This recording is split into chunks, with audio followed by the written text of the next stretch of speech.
Hello students, आज हमारा corporate tax planning का चैप्टर 6 है tax planning and managerial decisions. इस चैप्टर में हम 3 टॉपिक डिस्कस करेंगे। एक है ओन और लीज, दूसरा है मेक और बाय, तीसरा है रिपेयर, रिप्लेस, रिन्यूअल और रिनोवेशन। तो पहले हम पहला टॉपिक डिस्कस कर लेते हैं, ओन और लीज। इसमें होता क्या है, कोई भी बिजनेस हो, चाहे मैन्युफैक्चरिंग हो, चाहे ट्रेडिंग हो, चाहे कोई सर्विस सेक्टर हो, कोई भी बिजनेस हो, हर बिजनेस में फिक्स्ड एसेट ज़रूरत होता है। तो हमारे पास अभी 2 ऑप्शन है, या तो हम फिक्स्ड एसेट को परचेज़ कर लें या तो हम फिक्स्ड एसेट को रेंट पे ले लें। अगर हम फिक्स्ड एसेट को परचेज़ करते हैं तो हम उसको कहेंगे ओन एसेट। अगर हम फिक्स्ड एसेट को रेंट पे लेते हैं तो हम उसको कहेंगे लीज एसेट। तो पहले हम ऑप्शन 1 पे जाते हैं, परचेज़ करते हैं। एसेट को अगर हम परचेज़ करेंगे तो इसमें हमारे क्या क्या फीचर्स आ सकते हैं। एक तो एसेट हमारी लीगली हम एसेट के मालिक बन जाएंगे, और उसके लिए हमें एसेट को परचेज करने के लिए हमें लमसम अमाउंट भी पेड करना पड़ेगा, क्योंकि एसेट हमारा हो जाएगा। हम एसेट को सेल भी कर सकते हैं और हम उसे मॉर्गेज रख के लोन भी बैंक से ला सकते हैं। और आपको पता है फिक्स एसेट पर डेप्रिसिएशन भी चार्ज किया जा सकता है, और क्योंकि एसेट हमारा है, कल को एसेट का ऑब्सोलेट हो जाता है या एसेट में कुछ प्रॉब्लम आ जाता है तो उसका भी रिस्क वो हमारे ऊपर रहता है। क्लियर। अब इस ऑप्शन के अंदर हमारे पास फिर से 2 ऑप्शन आते हैं, या तो जो हम एसेट खरीदेंगे वो हमारे खुद के पैसे से, या हम जो एसेट खरीदेंगे वो हम कहीं से लोन लाएंगे, फिर वो लोन के पैसे से हम एसेट खरीदेंगे। मेरे बात समझ में आ रहा है। अब एसेट तो खरीदना है, लेकिन वहाँ पर हमारे पास 2 ऑप्शन है, या तो हम एसेट को अपने खुद के पैसे से खरीद लें, या तो उस एसेट के लिए हम कहीं बैंक से या कहीं से हम लोन लाएं, फिर उस लोन के अमाउंट से हम वो एसेट खरीदेंगे। अगर हम लोन लेके एसेट खरीदते हैं तो हमें वहाँ पर 2 बेनिफिट मिलते हैं। क्या? एक तो हम एसेट के ऊपर डेप्रिसिएशन चार्ज कर सकते हैं, जो हमारे पीएल अकाउंट डेबिट साइड में शो होगा, और दूसरा जो हम लोन लाएंगे उस लोन पे जो हम इंटरेस्ट पेड करेंगे, जिसको हम कहते हैं इंटरेस्ट ऑन लोन, वो भी हमारे लिए एक खर्चा है, तो उसको भी हम पीएल अकाउंट के डेबिट साइड पे शो कर सकते हैं। तो हम 2 डिडक्शन उस खर्चे पे, उस एसेट पे ले सकते हैं। ठीक है। अब हमारा दूसरा ऑप्शन है टेकिंग एसेट्स ऑन लीज। इस ऑप्शन में हम एसेट परचेज नहीं करते, हम एसेट लीज पे लेते हैं, मतलब हम एसेट को रेंट बेसिस पे लेते हैं। तो इसमें होता क्या है, इसमें 2 अलग अलग 2 पार्टी रहते हैं। एक जिनको एसेट चाहिए, दूसरा जो लोग एसेट देते हैं लीज पर, जिनको एसेट चाहिए हम उनको कहते हैं यूज़र ऑफ द एसेट, क्योंकि उनको एसेट चाहिए, वो एसेट यूज़ करेंगे। जो एसेट दे रहे हैं वो लोग हो रहे हैं ओनर ऑफ द एसेट। ठीक है। लीगल टर्म पर जिनको एसेट चाहिए, जो यूजर ऑफ द एसेट्स हैं, उनको हम लेजी कहते हैं, और जिनका मालिक है, जो एसेट का मालिक है, जो एसेट लीज पे दे रहे हैं, हम उनको लेजर कहते हैं। ठीक है। और लेजर और लेजी के बिटवीन में एक एग्रीमेंट रहता है, हम उसको कहते हैं लीज डीड। ठीक है। और इस डीड के अनुसार जो लेजर है वो लेजी को अपने एसेट्स यूज़ करने के लिए देता है, और उसके बदले में कुछ पीरियडिकली कुछ रेंटल कलेक्शन करता है। और ये जो लीज है ये एक पर्टिकुलर पीरियड के लिए फिक्स होता है, और आफ्टर दैट पीरियड हम लीज के पीरियड को रिन्यूअल कर सकते हैं। लेकिन इसमें कई सारे लिमिटेशंस रहते हैं। जैसे अगर हम एसेट को लीज पे लें तो हमारे ओनरशिप तो एसेट पे रहेगा नहीं, पहला हो गया। सेकंड, अगर हम एसेट को लीज पे लें, वो एसेट हमारा नहीं होगा, तो हम उसको मॉर्गेज पे नहीं रख सकते, कहीं पे बैंक में हो या कहीं पे हम मॉर्गेज रख के लोन ले नहीं सकते। और तीसरा, एसेट का एक जो लीज का एक जो पर्टिकुलर पीरियड रहता है, जब तक वो पीरियड ख़त्म ना हो हम कॉन्ट्रैक्ट को तोड़ भी नहीं सकते। ये हमारे लिमिटेशंस रह गए। अब हमारे पास 2 ऑप्शंस हैं। ये हमने परचेज एसेट में क्या क्या हो सकता है, अगर हम एसेट को लीज पे लेंगे क्या क्या हो सकता है, हमने दोनों तरफ डिस्कस कर लिया। अब डिसीजन ये है कि कौन सा चीज़ हमारे को मान लो एक फिक्स एसेट खरीदना है, तो हम क्या करें, हम एसेट को खरीदें या हम एसेट को लीज पे लें, ये हमारे लिए सबसे बड़ा क्वेश्चन मार्क है। तो उसके लिए कुछ फैक्टर्स हैं जिनको हम कंसिडर करेंगे, उसके बेसिस पे हम डिसीजंस लेंगे। पहला फैक्टर्स है लिक्विडिटी पोजीशन। इसमें होता क्या है, इसमें होता है कि अगर आपके पास, लिक्विडिटी का मतलब क्या है, अगर आपके पास सफिशिएंट कैश और कैश इक्विवेलेंट है, आपके पास कैश बैलेंस है, आपके पास फंड अवेलेबल है, तो आप एसेट खरीद सकते हो। अगर आपके पास फंड अवेलेबल नहीं है तो आप लीज पे एसेट ले सकते हो, सीधी सी बात है। Second, earning position of company. अगर कंपनी की अर्निंग बहुत अच्छी है, कंपनी के पास अर्निंग बहुत अच्छी है, तो कंपनी क्या कर सकता है, कंपनी खुद का एसेट खरीद सकता है। अगर कंपनी की अर्निंग उतनी अच्छी नहीं है, तो कंपनी के पास उतना फंड अवेलेबल नहीं है, तो कंपनी हायर में अपना एसेट्स ले सकता है। रेट ऑफ डिप्रिसिएशन, ये सबसे इम्पोर्टेंट पॉइंट्स होता है, क्योंकि आपको पता है कि इनकम टैक्स के एक्ट के अनुसार रेट जो है, डिप्रिसिएशन का रेट जो है वो फिक्स रहता है एसेट की कैटेगरी के अनुसार, और एसेट की जो कैटेगरीज हैं उनके हिसाब से रेट ऑलरेडी फिक्स कर दिया गया है। अगर आपके एसेट के ऊपर ज़्यादा डिप्रिसिएशन रहेगा तो वहाँ पे आपको फ़ायदा होगा, क्योंकि जितना ज़्यादा डिप्रिसिएशन आप ले पाओगे उतना आप टैक्स का अच्छा प्लानिंग कर पाओगे। अगर आपके एसेट के ऊपर उतना डिप्रिसिएशन चार्ज कर, मतलब उतना डिप्रिसिएशन आप कर नहीं पाओगे, तो उससे बेटर है कि आप एसेट को रेंट पे ले लो। अगर आप एसेट को रेंट पे लोगे तो रेंटल जो चार्जेस होगा वो आपका खर्चा होगा, वो आप पीएल अकाउंट के डेबिट साइड पे डालोगे। अगर आप एसेट खुद का रहेगा तो जो डेप्रिसिएशन होगा वो आप पीएल अकाउंट के डेबिट साइड पे डालोगे। अगर आपकी डेप्रिसिएशन रेट कम रहेगा तो डेप्रिसिएशन अमाउंट कम रहेगा। अगर आपकी डेप्रिसिएशन अमाउंट कम रहेगा तो आपको प्रॉब्लम ये रहेगा कि आपकी प्रॉफिट ज़्यादा रहेगा। अगर आपकी प्रॉफिट ज़्यादा रहेगा तो आपको ज़्यादा से ज़्यादा इनकम टैक्स देना पड़ेगा। इसीलिए आपको देखना पड़ेगा क्या एसेट आप खरीद रहे हो और उसका इनकम टैक्स के अनुसार क्या रेट है। अगर उसका डेप्रिसिएशन रेट बहुत हाई है, ठीक है, तो आप उससे परचेज कर लो, बेटर है, क्योंकि आपको ज़्यादा डेप्रिसिएशन मिलेंगे। अगर उसका डेप्रिसिएशन रेट बहुत कम है तो उससे बेटर है कि आप वो एसेट रेंट पे ले लो। रेट यहाँ पर दे दिया है, जैसे आपने बिल्डिंग को 3 पार्ट में डिवाइड किया। पहले बिल्डिंग आता है, बिल्डिंग को हमने 3 पार्ट में डिवाइड किया है। बिल्डिंग अगर हमारे रेसिडेंशियल पर्पज़ में यूज होता है तो डेप्रिसिएशन रेट 5% है। बिल्डिंग अगर हमारी बिजनेस पर्पज़ में यूज होता है तो वहाँ पे डेप्रिसिएशन 10% है। अगर बिल्डिंग हमारी टेम्परेरी स्ट्रक्चर है तो 100% है। रेसिडेंशियल मतलब हमारे बिजनेस की जो स्टाफ्स हैं वो अगर उस एज ए रेसिडेंट उसको यूज़ करते हैं बिल्डिंग को, तो उसको हम रेसिडेंशियल पर्पज़ कहते हैं। उसमें बिल्डिंग का ज़्यादा नुकसान नहीं होता है, इसलिए वहाँ पे 5% का रेट फिक्स किया गया है। तो आपको अभी देखना है कि इसमें कौन सा रेट आपका हो रहा है। सेकंड कैटेगरी आपका एसेट हो गया फर्नीचर, जिस पे फ्लैट 10% का डेप्रिसिएशन रेट है। फिर आता है थर्ड कैटेगरी में प्लांट।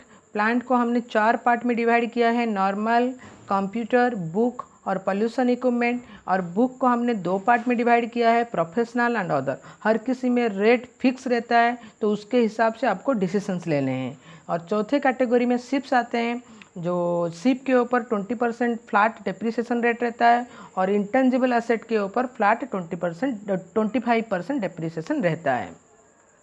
फोर्थ फैक्टर आपका हो गया residual value at the end.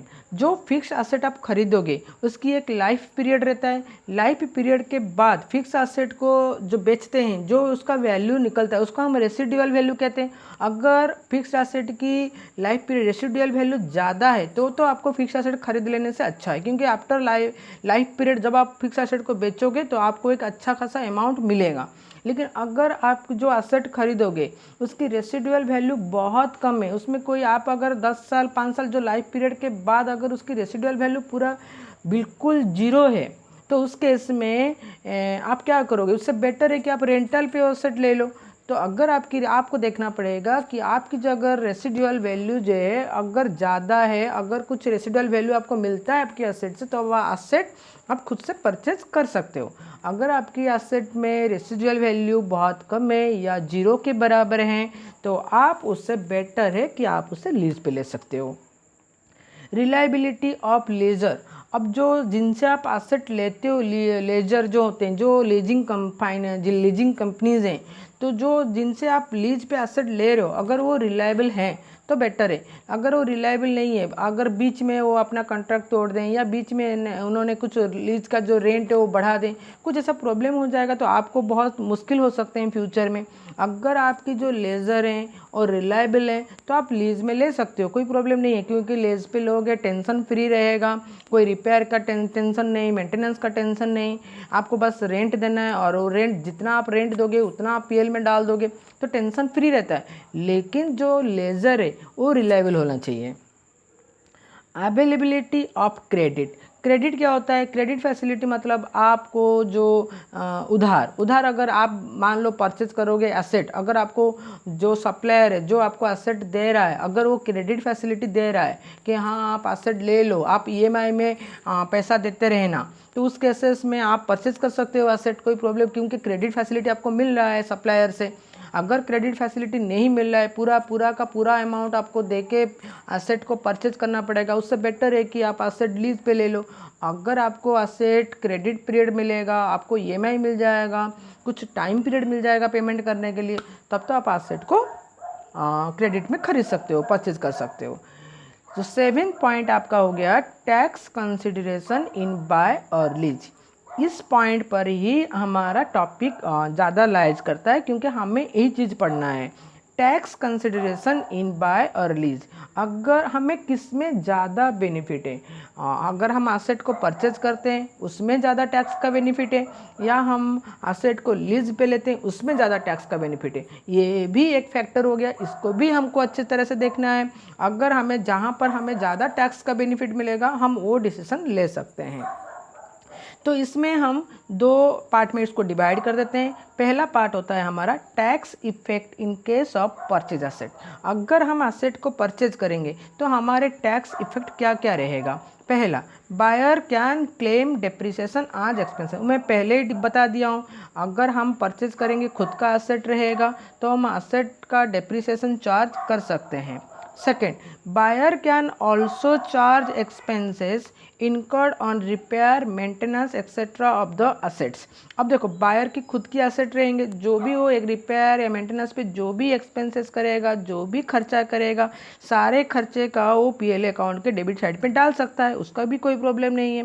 Third, if the asset is purchased by taking loan then the interest on loan can be claimed as expenses। ये भी मैंने डिस्कस किया था, अगर हम एसेट को बरोड अमाउंट पे खरीदा है, हमने किसी से लोन लेके एसेट खरीदा है, हम एसेट के ऊपर डेप्रिसिएशन भी चार्ज करेंगे, साथ में एसेट जहाँ से हमने लोन लिया है जो इंटरेस्ट हम पेड करेंगे as a interest on loan, जो हम इंटरेस्ट पेड करेंगे वो भी हमारे लिए खर्चा हो गया, तो उसको भी हम शो कर सकते हैं अपने प्रॉफिट एंड लॉस अकाउंट पे। ठीक है।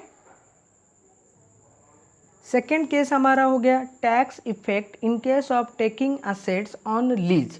अगर हम लीज लेते हैं तो उसमें हम टैक्स ट्रीटमेंट कैसे करेंगे? सिंपल है, हम जो लीज का जो रेंट पेड करने वाले हैं उसको हम आज एक्सपेंसेस शो करेंगे और पीएल अकाउंट के डेबिट साइड पे शो कर देंगे। अब हमारा आता है जो next topic, tax planning in respect of one और लीज डिसीजन। हम प्लान कैसे करेंगे? ये तो हमें पता चल गया, ट्रीटमेंट, टैक्स का ट्रीटमेंट कैसे करना है। अगर हम परचेज में जाएंगे तो कैसे, वहाँ पे कैसे ट्रीटमेंट करेंगे, अगर हम लीज पे जाएंगे तो वहाँ पे हम लीज रेंट को कैसे ट्रीटमेंट करेंगे। अब हमारे पास क्वेश्चन ये है कि हम प्लान कैसे करेंगे, किस में जाएंगे, किस में प्लान करेंगे। पहला पॉइंट है leasing on non depreciable asset. पहला है, अब देखो, अगर आपके एसेट के ऊपर आप डेप्रिसिएशन डाल नहीं सकते, जैसे कुछ एसेट ऐसे होते हैं जिनके ऊपर डेप्रिसिएशन डाल नहीं सकते, जैसे लैंड हो गया आपका, लैंड के ऊपर लैंड की वैल्यू इंक्रीज करता है, वो डिक्रीज़ नहीं करता है, लैंड के ऊपर आप डेप्रिसिएशन नहीं डाल सकते। आपने देखा होगा जब हमने डेप्रिसिएशन की रेट डिस्कस किया 5 कैटेगरी में, तो वहाँ पे बिल्डिंग था, मशीन था, बाकी सारी चीज़ें थे, फर्नीचर था, शिप था, इंटेंजिबल एसेट था, बट वहाँ पे कहीं पे लैंड नहीं था। तो लैंड के ऊपर आप डेप्रिसिएशन चार्ज नहीं कर सकते। अगर आपने लैंड अपने पैसे से खरीद लेते हो, ठीक है, तो उसके ऊपर आप डेप्रिसिएशन चार्ज नहीं कर सकते। जब आप डेप्रिसिएशन चार्ज नहीं कर सकते तो आप अपना खर्चा शो नहीं कर सकते। जब आप अपना खर्चा शो नहीं कर पाओगे तो आपका प्रॉफिट कैसे कम होगा।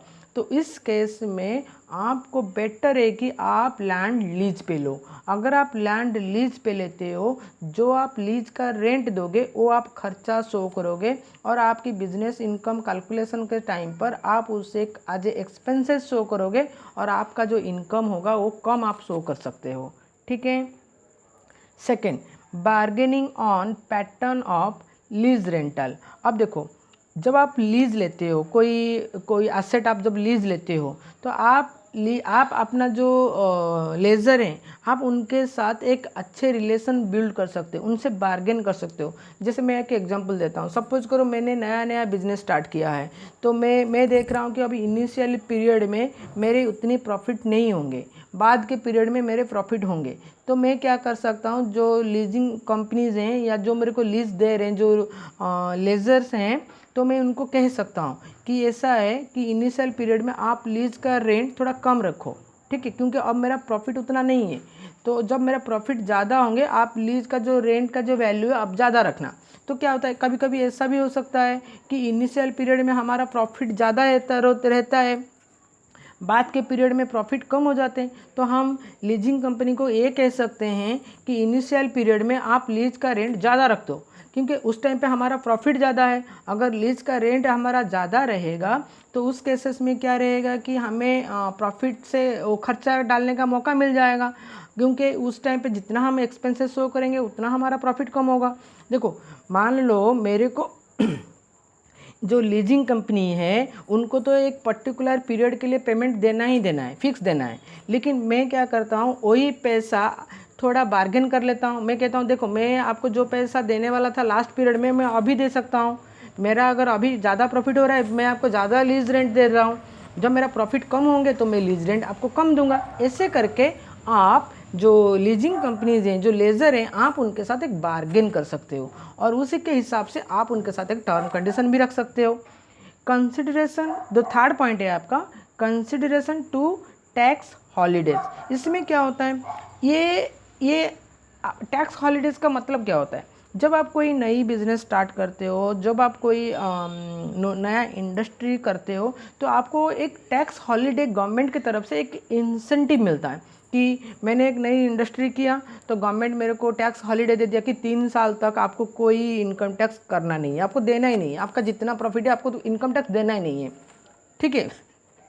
अब इस पीरियड में मेरा जितना भी प्रॉफिट शो करे मेरे को कोई प्रॉब्लम नहीं है, क्योंकि पहला 3 साल में अगर गवर्नमेंट ने मेरे को बोल दिया कि पहले 3 साल में आपको कोई प्रॉफिट देना ही नहीं है, तो इस 3 साल के पीरियड के अंदर मेरा प्रॉफिट कितना भी शो करे मेरे को कोई प्रॉब्लम नहीं है। तो इस टाइम पे हम जो लीज कंपनी रहेगा हम उनसे क्या कर सकते हैं, हम उनको कह सकते हैं कि आप अभी हमारे लीज का रेंट मत लो, क्योंकि अभी हम उसको एक्सपेंसेस में शो करके हमारे को कोई फ़ायदा नहीं होगा।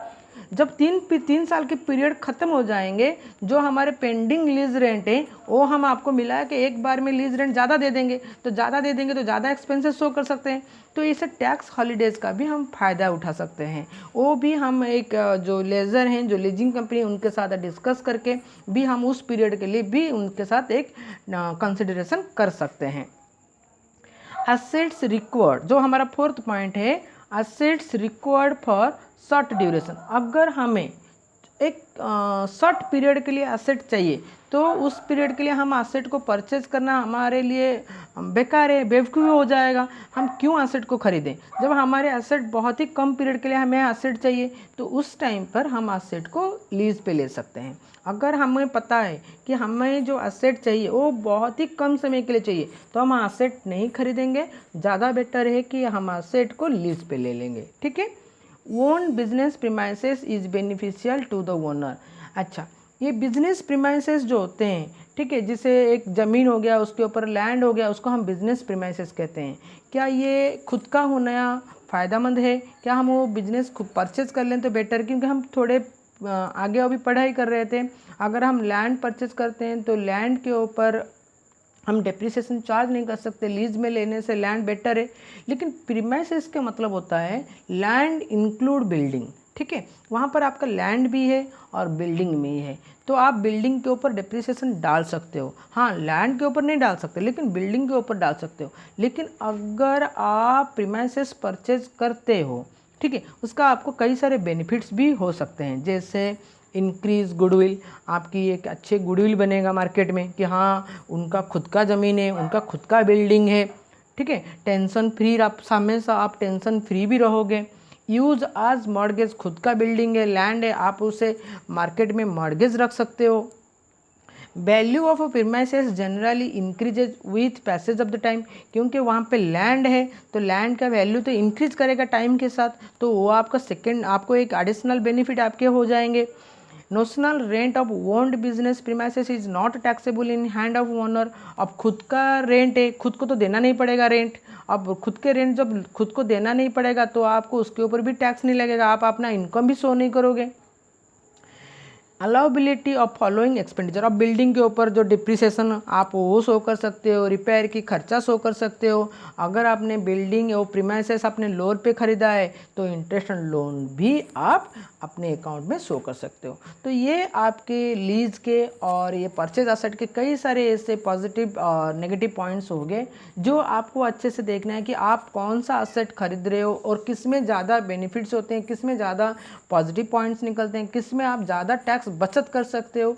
वैसे हिसाब से आप लीज ले सकते हो या आप खुद से असेट परचेज कर सकते हो। तो यह हमारा पहला टॉपिक कवर हो गया। अब हम चलते हैं हमारे सेकंड टॉपिक के ऊपर। ये हमारा सेकंड टॉपिक हो गया मेक और बाय। सबसे इम्पोर्टेंट चीज़ ये होता है कि हमारा जो बिज़नेस है ये कौन सा बिज़नेस है, ट्रेडिंग बिज़नेस है, मैन्युफैक्चरिंग बिज़नेस है, या हमारा सर्विस इंडस्ट्री है, क्या बिज़नेस है। अब देखो, जब हम गुड्स बेचते हैं मार्केट में तो हमारे पास दो ऑप्शंस रहते हैं, या तो हम मार्केट में सीधा सप्लायर से गुड्स खरीदें और उस गुड्स को मार्केट में बेच दें, उनको हम ट्रेडिंग बिजनेस कहते हैं। अगर हम रॉ मटेरियल खरीदेंगे, फिर उसे फैक्ट्री में फिनिश गुड में कन्वर्ट करेंगे, फिर उसे मार्केट में बेचेंगे, तो उसको हम मैन्युफैक्चरिंग कंसर्न कहते हैं। चाहे ट्रेडिंग बिजनेस हो चाहे मैन्युफैक्चरिंग बिजनेस हो, तो हमारे पास ऑप्शंस रहते हैं कि हम प्रोडक्ट को खुद से तैयार करें या हम डायरेक्ट मार्केट से ख़रीद के उसको बेच दें। तो हमारे पास ये दो ऑप्शंस रहते हैं।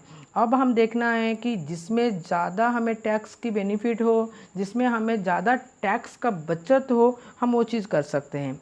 नॉर्मली अगर हम वैसे अगर डिस्कशन करेंगे मेक और बाय का, तो ये हमारा कॉस्ट अकाउंटिंग की एक पार्ट है।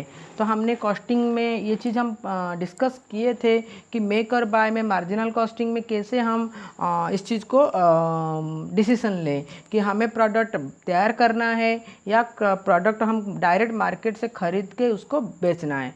तो ये नॉर्मली एक कॉस्टिंग का पार्ट है। तो कॉस्टिंग पे हम लोगों ने कुछ पॉइंट्स हम डिस्कस किए थे, जैसे आप देख रहे होगे मैंने यहाँ पे डिस्कस किया हुआ है अवेलेबिलिटी ऑफ फाइनेंशियल रिसोर्स। अगर आपके पास फाइनेंशियल रिसोर्स अवेलेबल है तो, क्योंकि जब आप मैन्युफैक्चरिंग यूनिट करोगे आपको कई सारे एसेट्स, मशीन्स, बहुत सारी चीज़ें आपको रखना पड़ेगा, तो इसके लिए आपको पैसा भी बहुत सारा चाहिए। तो इसके लिए अगर आपके पास फाइनेंशियल रिसोर्स है, आपका फंड अवेलेबल है, तो आप मशीन खरीद लो, फैक्ट्री बना लो, फिर आप गुड्स तैयार भी कर सकते हो। लेकिन इतना अगर आपकी फाइनेंशियल रिसोर्स आपके पास नहीं है, आपके पास उतना फंड अवेलेबल है नहीं, तो आप मार्केट से सीधा प्रोडक्ट खरीद के आप उसे बेच सकते हो। सेकेंड आपका हो गया investment required in the fix asset. जैसे मैंने अभी आपको बताया था, अगर आप फिक्स एसेट में इन्वेस्टमेंट करना चाहते हो तो आप मैन्युफैक्चरिंग में जा सकते हो, मेक में जा सकते हो। अगर आप नहीं चाहते हो कि फिक्स एसेट परचेज करना है या उसमें आप इन्वेस्टमेंट करना है, तो आप डायरेक्ट मार्केट से गुड्स आप परचेज कर सकते हो, जिसको हम बाय कहते हैं। Availability of supplier. अब देखो, जो प्रोडक्ट आप मार्केट में बेचना चाहते हो, ऐसा आप जो प्रोडक्ट आप मार्केट में बेचना चाहते हो, अगर वो प्रोडक्ट का जो रॉ मटेरियल है, ठीक है, अगर वो अवेलेबल है आपके मार्केट में, तब तो बेटर है।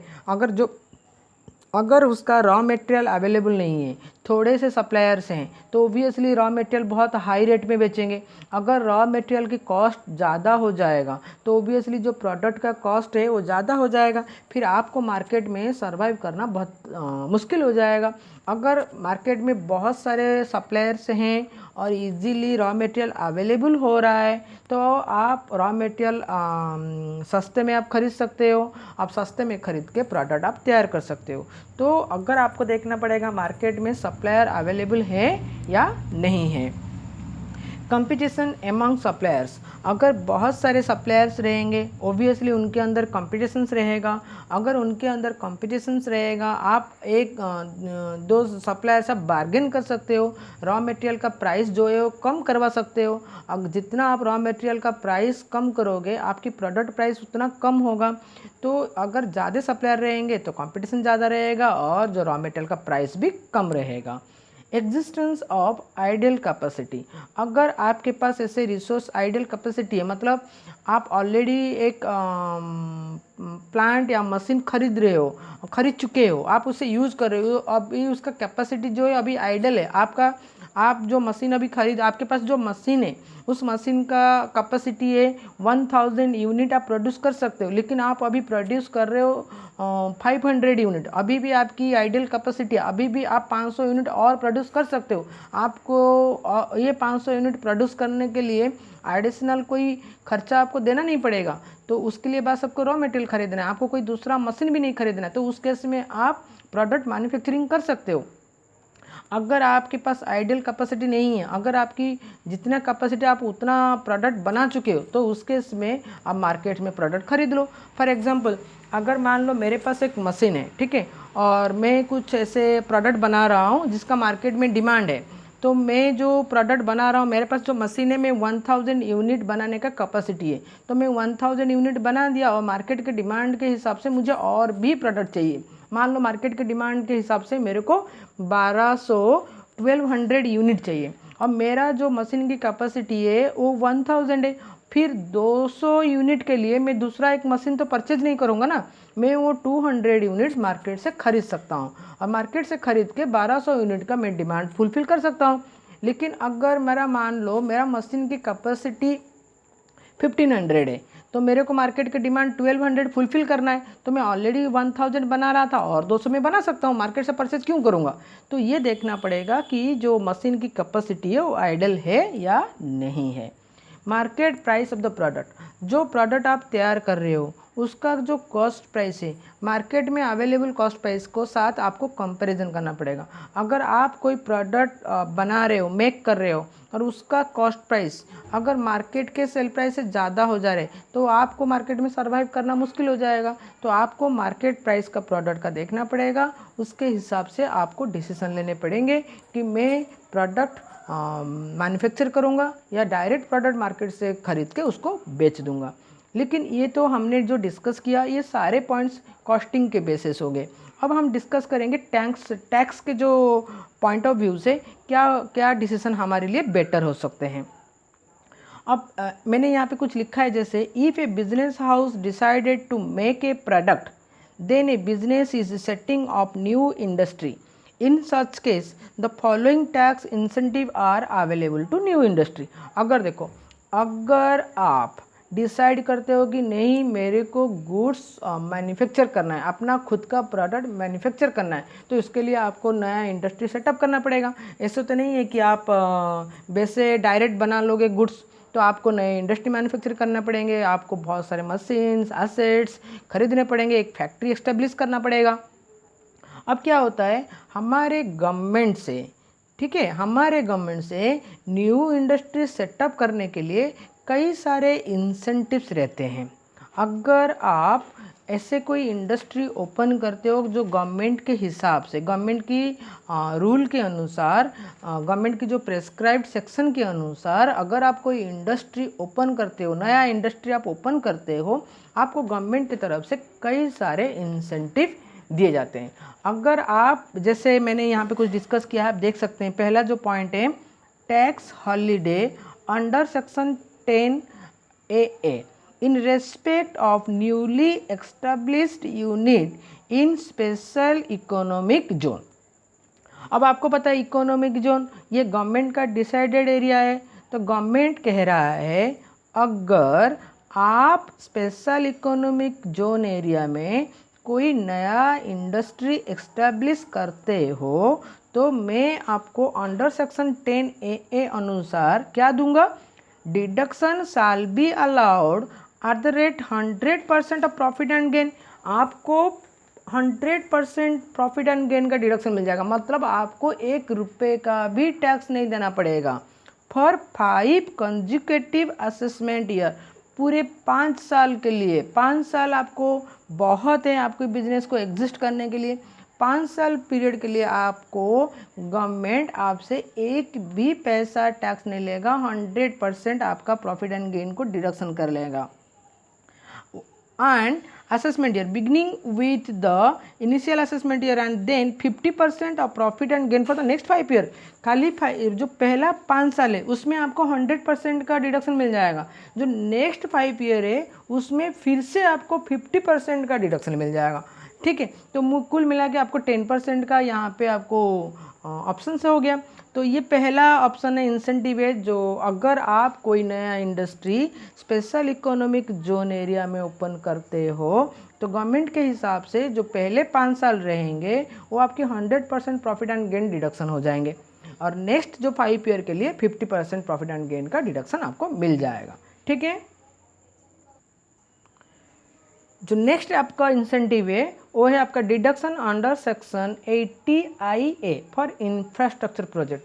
अगर आप कोई इंफ्रास्ट्रक्चर प्रोजेक्ट करते हो, ठीक है, और वो भी गवर्नमेंट के प्रोजेक्ट के अनुसार, ठीक है, तो गवर्नमेंट आपको वहाँ पे भी 100% डिडक्शन देता है 10 कंजिक्यूटिव असेसमेंट ईयर, पूरे 10 साल के लिए आपको कंजिक्यूटिव असेसमेंट ईयर देता है। अब इंफ्रास्ट्रक्चर का मतलब कॉन्ट्रैक्ट बिजनेस नहीं, इंफ्रास्ट्रक्चर का मतलब road development, housing projects, housing developments, dam developments, ऐसे कई सारे गवर्नमेंट की जो प्रोजेक्ट्स होते हैं, अगर आप उसमें काम करते हो और आप उसमें इंडस्ट्रीज़ आप करते हो तो उसमें गवर्नमेंट के 10 साल आपको मिलते हैं, जो आप वहाँ पे 100% आपका जो प्रॉफिट गेन जो भी होगा आपका पूरा टैक्स फ्री रहेगा। ठीक है, जो थर्ड इंसेंटिव रहता है deduction under section 80IB for setting up new industry in the backward state.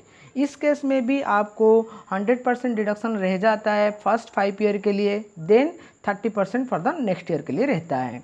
Deduction under section 80IC for setting up industry in certain special category state. Special category state रहता है आपका सिक्किम हो गया, उत्तराखंड हो गया, ऐसे कई सारे स्टेट्स हैं जहाँ पर गवर्नमेंट की इंसेंटिव प्लान्स हैं। अगर आप वहाँ पर नया इंडस्ट्री आप सेटअप करते हो तो आपको 100% प्रॉफिट मिलते हैं सर्टन पीरियड के लिए, क्योंकि ये डिसाइडेड नहीं होता है, वो पर्टिकुलर स्टेट से जो डिसीजंस होता है हर साल वो चेंज होते रहते हैं, इसलिए मैंने यहाँ पर सर्टन पीरियड लिखा हुआ है। Deduction under section 80IE for setting up new industry in the north eastern states like Manipur, Sikkim, ऐसे जैसे नॉर्थ ईस्टर्न स्टेट्स हैं, अगर आप वहाँ पर नया इंडस्ट्री ओपन करते हो तो वहाँ पर आपको वैसे 100% डिडक्शन मिल जाते हैं 10 कंजिक्यूटिव असेसमेंट ईयर के लिए। तो ऐसे गवर्नमेंट की तरफ से ऐसे इंसेंटिव्स प्लान्स रहते हैं अगर आप नए इंडस्ट्री ओपन करते हो। तो अगर आप ऐसे अगर आपने डिसीजन ले रहे हो कि नहीं मेरे को गुड्स प्रोडक्ट मेक नहीं करना है, मेरे को बाय नहीं करना है, मेरे को मेक करना है, तो गवर्नमेंट के हिसाब से इन स्टेट के अंदर जहाँ पे गवर्नमेंट की इंसेंटिव प्लान्स हैं आप वहाँ पे अपना नया इंडस्ट्री सेटअप करो। तो वहाँ पे आप अपना नया इंडस्ट्री सेटअप करोगे तो पहले जो 10 ईयर्स हैं या जो 5 ईयर्स हैं आप वहाँ पर आपको 100% डिडक्शन मिल जाएंगे, आपको प्रेशर कम रहेगा। अगर आपका बिजनेस पहले कुछ सालों में कम प्रॉफिट, आप अपना जो इन्वेस्टमेंट कैपिटल है वो आप प्रॉफिट से निकाल सकते हो। ठीक है, ये हमारा थर्ड टॉपिक हो गया, रिपेयर, रिप्लेस, रिन्यूअल और रिनोवेशन। इसमें क्या होता है, देखो जैसे आप लोगों को पता है रिपेयर, रिप्लेस, रिन्यूअल, रिनोवेशन, ये सारे वर्ड्स सब रिपेयर के अंदर ही आते हैं। पहले से मैं बता देता हूँ, रिपेयर, रिप्लेस, रिन्यूअल, रिनोवेशन ये सब रिपेयर के अंदर आते हैं। तो ये सारे के सारे हमारे लिए खर्चे हैं। तो सेक्शन 31, 30, 31, 37 हमें अलाउ करते हैं जो रिपेयर से हैं हम उनको पीएल अकाउंट डेबिट साइड पे शो कर सकते हैं। जो भी हमारा रिपेयर होगा, रिप्लेसमेंट होगा या हम रिन्यूअल करेंगे, जो भी हमारा खर्चा होगा आज ए एक्सपेंसेस, हम उनको अपने पीएल अकाउंट के डेबिट साइड पे शो कर सकते हैं। सेक्शन 30 के अनुसार रिपेयर ऑन बिल्डिंग होता है, 31 में repair on plant and machinery होता है और 37 आपका रेसिजुअल सेक्शन होता है। कोई भी रिपेयर रिन्यूअल कोई भी खर्चा है, अगर वो 31 के अंदर नहीं आता है तो आप उसे 37 के अंदर आज एक्सपेंसेस शो करके आप पीएल अकाउंट के डेबिट साइड पे शो करते हो। तो मोटा मोटा हमें ये कह सकते हैं कि रिपेयर, रिप्लेस, रिन्यूअल, रिनोवेशन कोई भी हो, ये सारे खर्चा हम आज एक्सपेंसेस इसको शो करके पीएल अकाउंट के डेबिट साइड पे शो कर सकते हैं अपने फिक्स एसेट के ऊपर। ठीक है, अब उस पर टैक्स प्लानिंग भी देख लेते हैं उसका। अगर पहला टैक्स प्लानिंग क्या है, heavy expenditure on repair should be incurred in the year which assess expect to have substantial profit। अब देखो ये पॉइंट का क्या प्लानिंग है, आपको पता है आपका प्लानिंग क्या है, आपको पता है कि आप कौन से साल में ज़्यादा प्रॉफिट करोगे।